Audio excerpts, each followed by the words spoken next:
The second supplementary question is to be asked by the Honourable K.R.J. Meshoe. Thank you, Honourable Chairperson. Thank you, Honourable Minister. Among the more than 1 million matric students writing grade 12 exams are those who missed months of schooling and were prevented from writing June exams because of lockdown.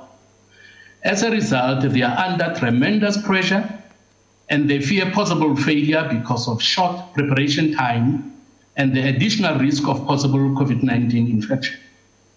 For some students, the violent protests that took place outside Brackenfell High School earlier this month also added to their anxiety.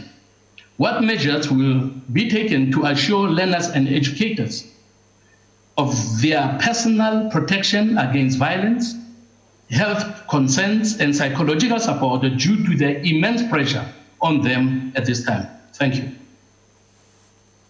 No, thank you very much, Member Meshoe, and thanks for the question.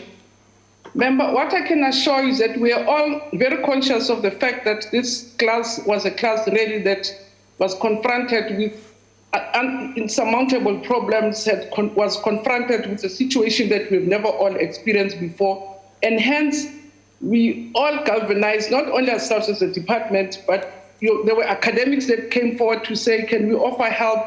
The private sector was very gracious. They offered lots of support, hence where that was a matric program. But professionals from different walks of life rallied around them. And I can assure you that the South Africans, we did as much as we could to make sure that indeed they don't lose a year, because they were also anxious about not continuing the year. So to continue created another form of anxiety, but also not to continue the year was also creating another form of anxiety. So what I can say with all the gratitude is to thank all professionals, members, university lecturers, the private sector that came to the fore, the media also. I mean, media houses were helping us with all sorts of programs, both your learning and teaching, but also psychosocial services. We continue to support them, to look after them, because we're aware that they're writing under very difficult conditions.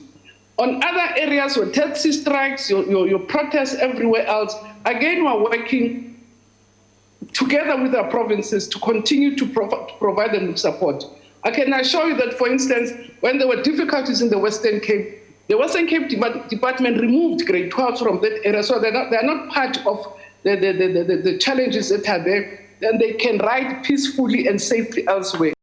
Say in Gauteng, when there were taxi strikes, the province organized alternative places to make sure that, again, that those learners are protected. So for the first time, we've really provided more support than we usually do, because we are aware that these young learners or these young people were confronted by just very serious difficulties, and we hope that they will survive the storm and they will prevail at the end of it all. Thank you very much, ma'am.